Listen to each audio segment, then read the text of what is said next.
So before you guys continue with this video, I suggest you go to Sensible Bigfoot Project here on YouTube and watch this interview with Jason Miller before continuing on and watching my video.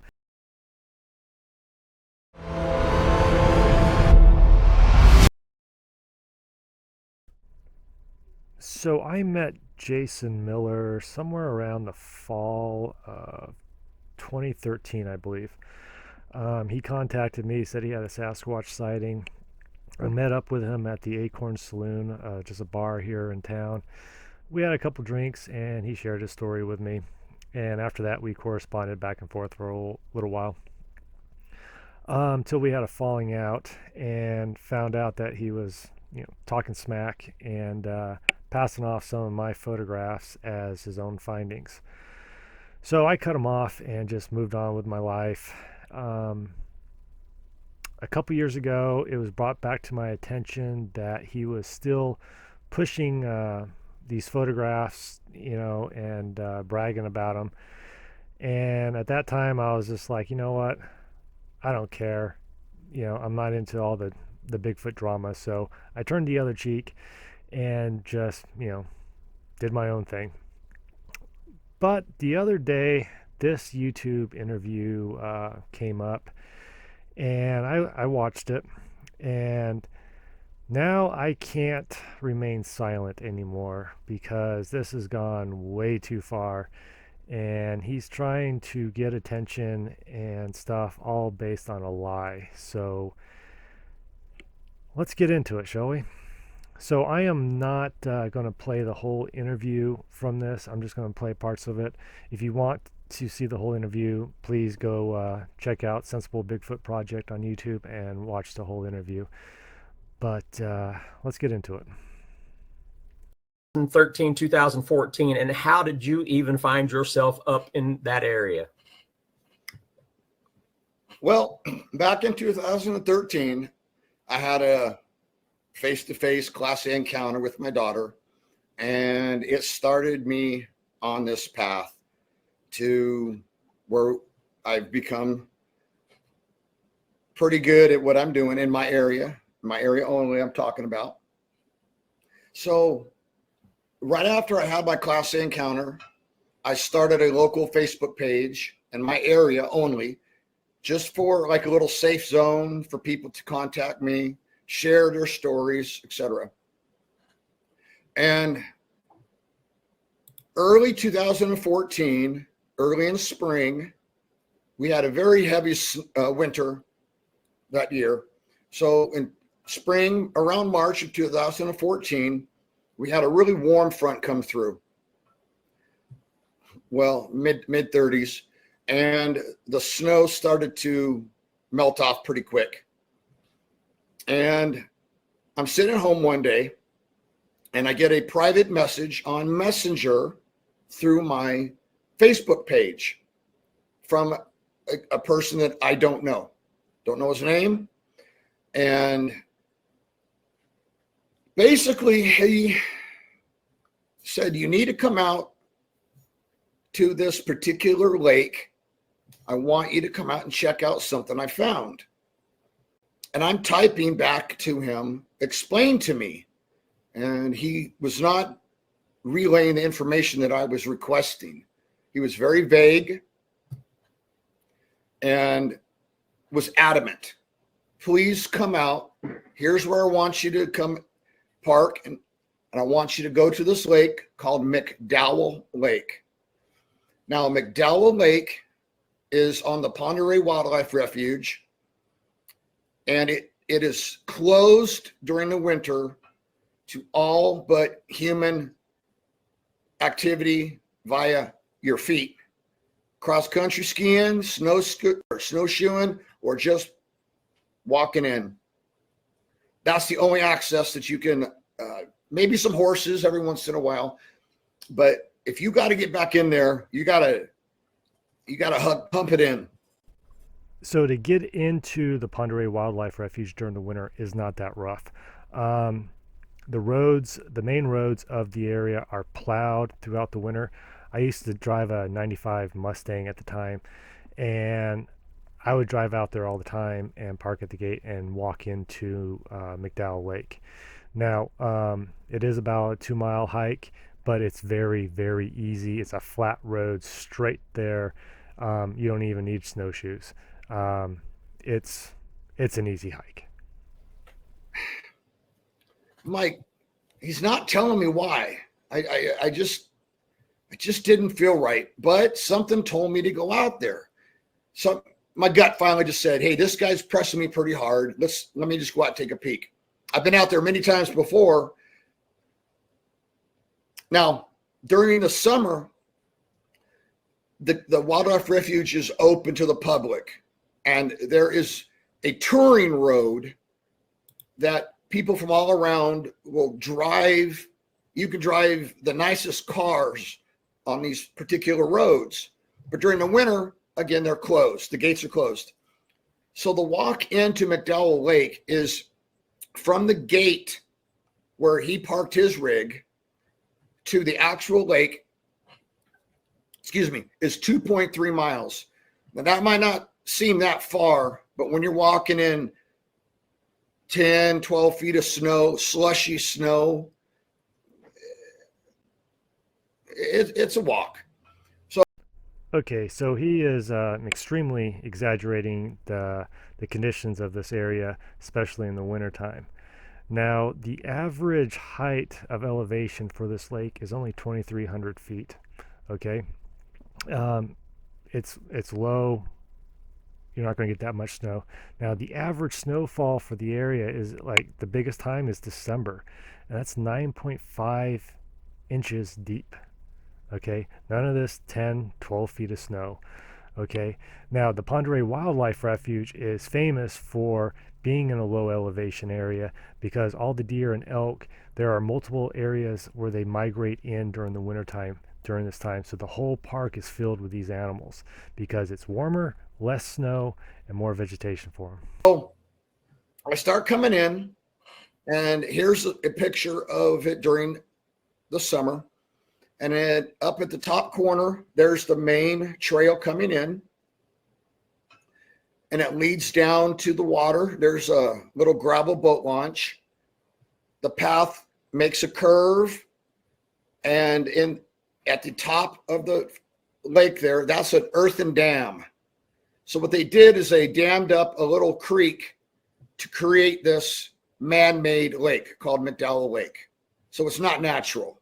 It's just man-made for recreation. So I start walking in from my vehicle where I was standing. And in this picture, you can see there's a gravel boat launch that kind of goes to the water. And I'm at the very end of the boat launch. And in this photograph, the water level is actually higher than normal in this photograph. So the summer before, we had a very dry summer. So the water level was a lot lower than this photograph here. This would be at normal water level.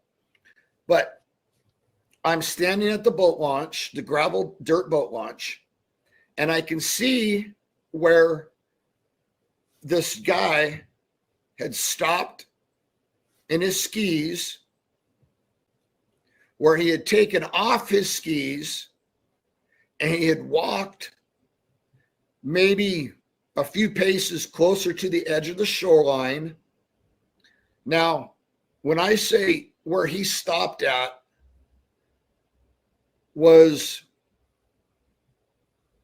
40 yards, 45 yards from the actual ice where it met the shoreline. So he walked towards the shore or towards the ice, but stopped. I mean, in one spot. And I can see where he was just kind of going back, pacing back and forth a few feet. And then I could see where he went back up to his skis and then headed back out the way he came in. Now, as I'm standing there, overlooking these sheets of ice, and you could see the big cracks in the ice. You could kind of see a sheet moving here, very slowly, of course. I then start to look down a little bit, and from where I was standing, basically in his footprints, another 30, 25 yards was these Now, I'm going to say this is my opinion, where these Sasquatch tracks were on the ice.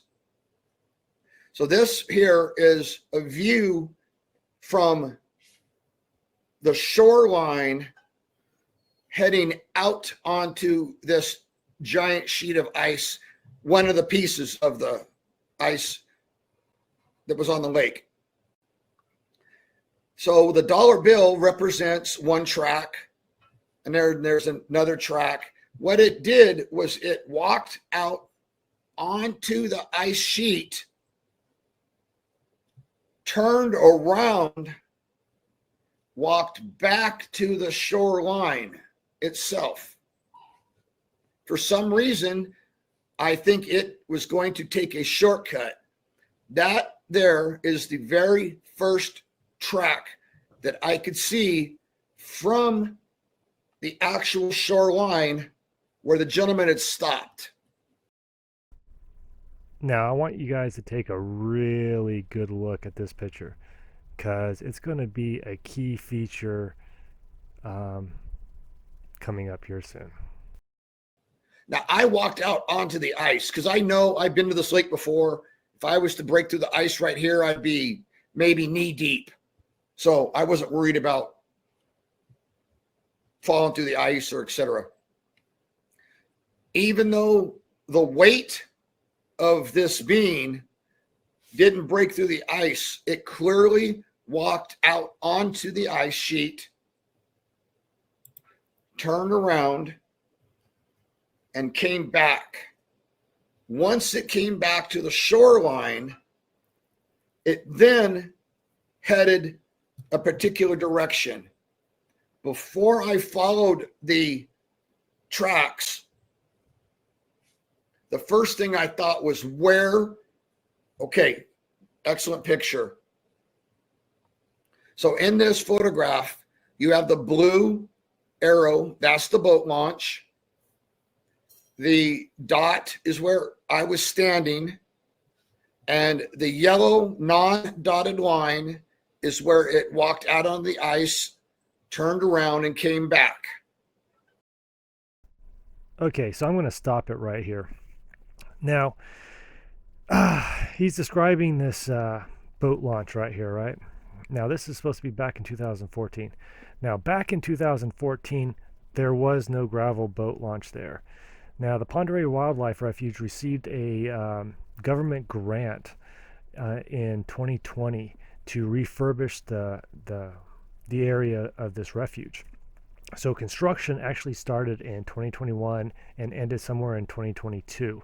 That is when they built new buildings, created some great overlooks, some boardwalks, and created this gravel boat launch. So in 2014, there was no boat launch. So let's head over to my YouTube channel and watch a video, shall we?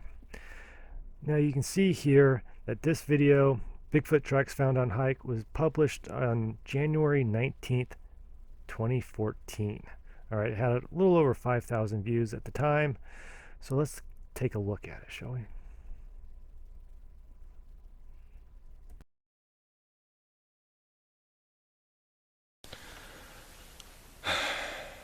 Well, hello everyone.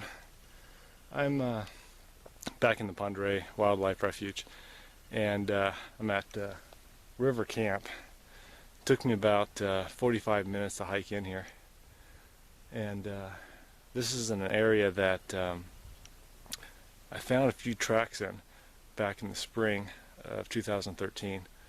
One of them was just right up that way.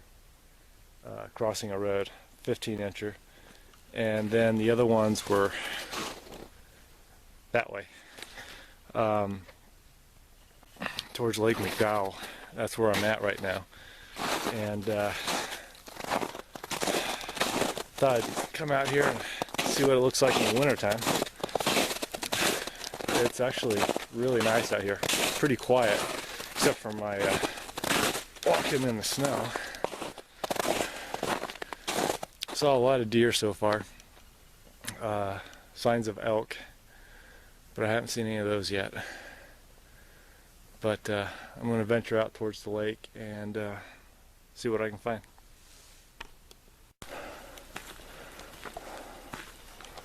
Well, see if these are locked.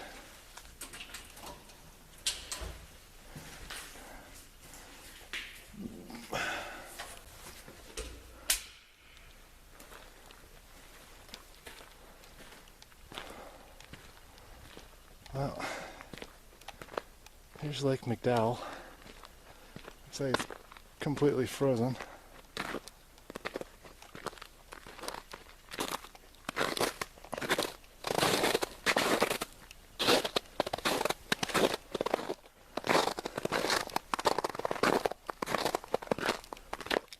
I'm a little on edge right now. I've had too many run-ins with moose out here, so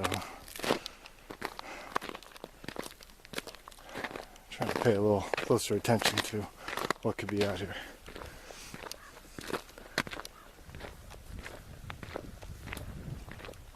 Frozen pond.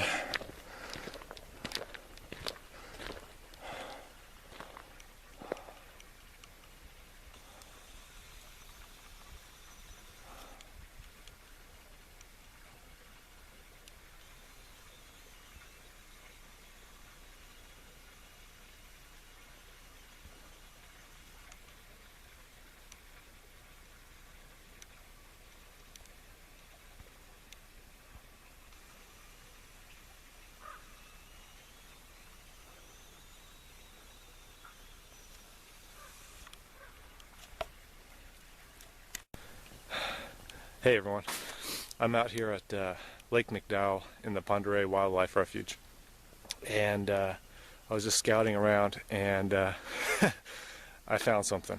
So I'm going to take you down to the lake edge down here and show you what I just found. It's pretty cool.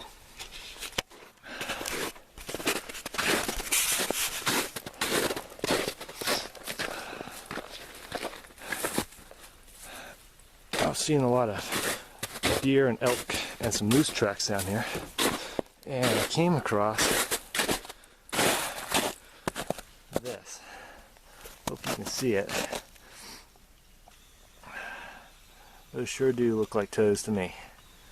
I see about 5, maybe 4 for sure.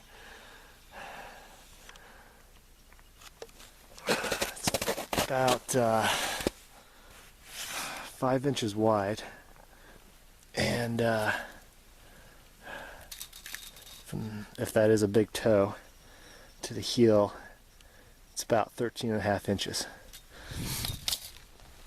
So I actually brought some plaster mix. This will be the first time I've ever casted plaster in snow. I don't know how well it's going to turn out, but I'm going to give it a shot and see what happens. But it looks like some impressions going that way, right towards the water's edge. So there it is. Won't know more until I cast it and see what kind of details come out of it, but that sure looks like a footprint. And right here you can see where I stepped in. Looks like a bare foot to me. So see what happens when I cast it.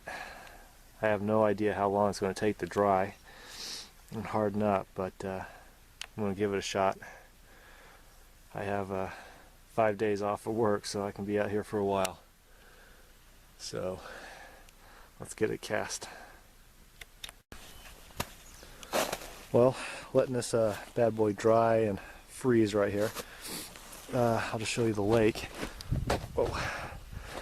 Now, I hiked this lake back in, I think it was July, and right over there, I ran into a moose, which scared the crap out of me. She took off real fast. Thought I was a dead one. And then, right over here, I have it posted on my page. I found like a crude looking shelter. Most likely man-made, but not sure. But it was right over there. And then, just on the other side of this ridge, I found 10 tracks. That's also posted on my page. Heading down the hill. Casted a couple of those. But, yeah. I'm excited about this. Just hope it comes out. If not, removing that cast is going to destroy all the evidence. But I documented it with a lot of photographs, so at least I have those.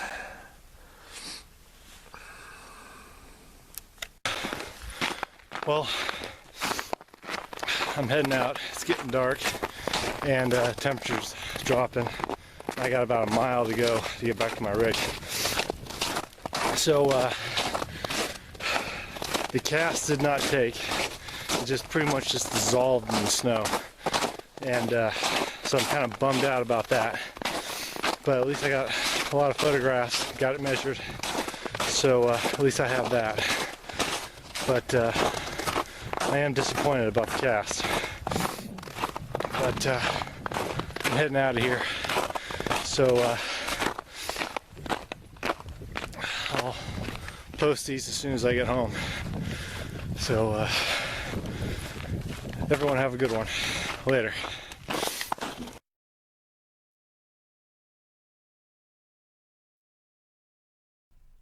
So you can head over to my Facebook page, Bigfoot of Stevens County, and check out my post that I did.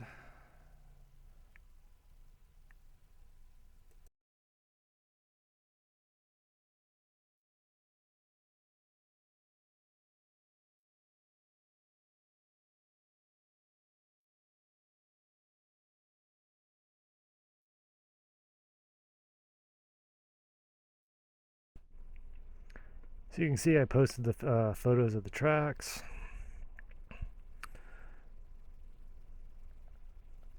All right there. So this track right here is that nice, really nice one. I thought there might be a hair on there, but it was a piece of tree moss. But you can see that I posted that on January 19th, or January 20th, sorry. And you can see that Jason Miller there commented on the track. And he says, "It looks like old man's beard moss to me. I shared your pics." Your pics. Right there, he's admitting that those are my pictures.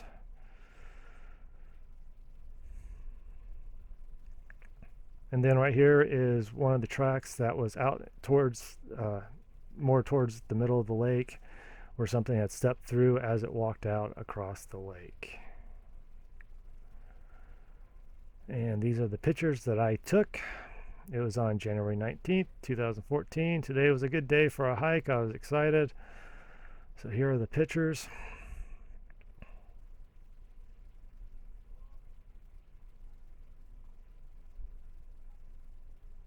Beautiful track. You can see my dollar bill right there. Even the corner is folded, just like in his photograph.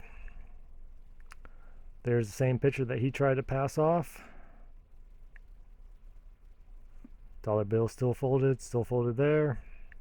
My tape measure. Me doing the proper measurements. And these are the other tracks that had melted out that ran along the edge of the lake, leading up to those tracks in the snow.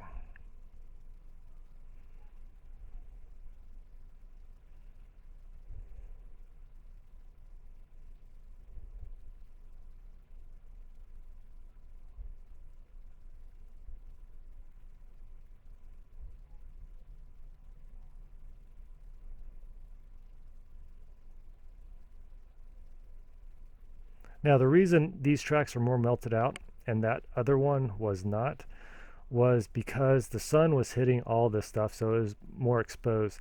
Now, the track that it was perfect looking with the toes still present, this one right here, was more shaded from the sun, so it didn't get direct sunlight, so it was more preserved than the rest of them. If I had shown up maybe a couple hours later, that most likely would have been melted out.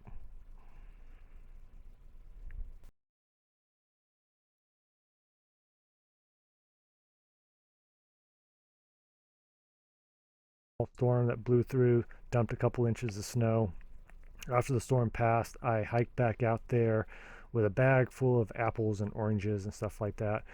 Set that all up around on tree stumps and around the area, and I deployed a game camera on the shoreline where the nicest track was set. I hid it in the bushes there, and I left it into February before I went back and picked it up.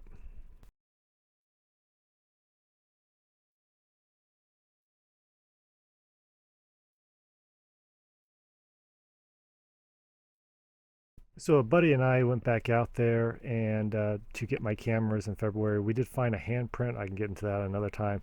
But then after I picked up the camera, I posted the pictures on February 8th from what my camera had captured, and some deer and stuff like that. But got this picture of Jason Miller, which I tagged him in the post, and there he is.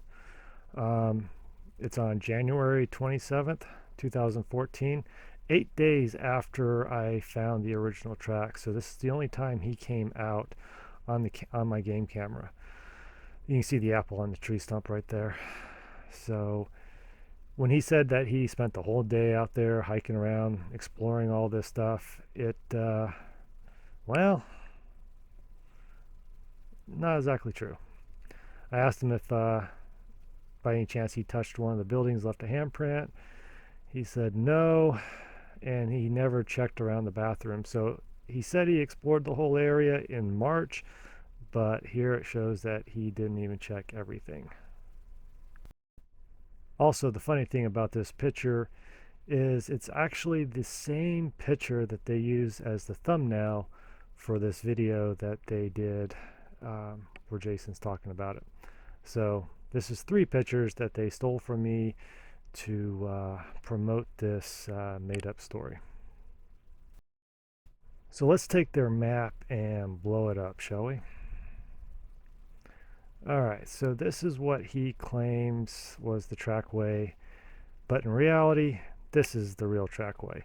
Now, the star up there is where the nicest print was. The tracks actually went along the shoreline and then out onto the lake, and there were some broken pieces of ice, like holes in the ice where something had stepped through. So the creature actually went across the lake. Now, being in January, there was no way I was going to chance walking across a frozen lake out there by myself. So I ended up backtracking the tracks to see where they originated from. So they actually went along the shoreline and then back up into the woods. The thick yellow line from the star going back is where they came from. So the tracks came from a totally different direction than what Jason was saying. So he's lying about all of this. So I happened to just come across this interview when I was scrolling on my phone on my lunch break at work, and somebody had posted it in a group that I'm in, and I clicked on it and watched it, and I got a good laugh out of the whole thing. But then I went back and commented to the individual that posted it that this wasn't true, and then I added a link to my video that I shot in 2014 of actually finding the tracks. So after doing that, the next day, I'm assuming somebody informed Jason of my comment or something like that, because the next day he shows up at my house.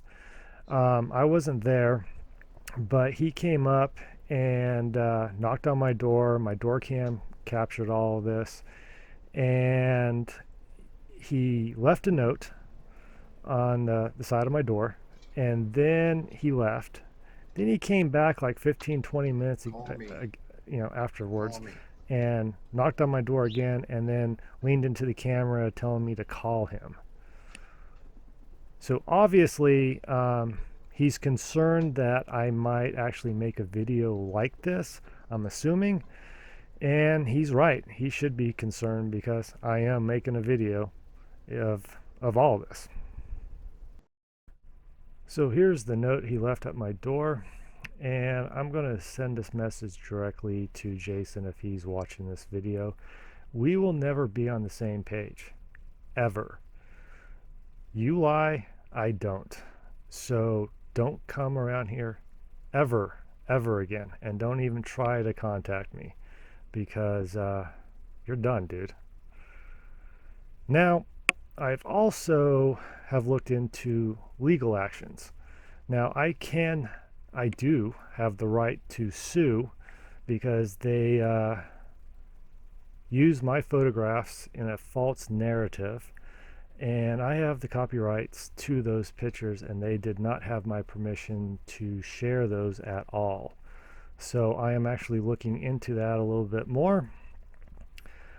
Plus, I have been notified that he is appearing in a new documentary, Sasquatch Meets Science Part 2. So that should be interesting to see how that turns out. Well, it's the end of this video, guys. So, like I always say, keep it real, because integrity is everything, especially in this field. So please share this video, spread it everywhere, because I want the truth out there like right now. Thank you.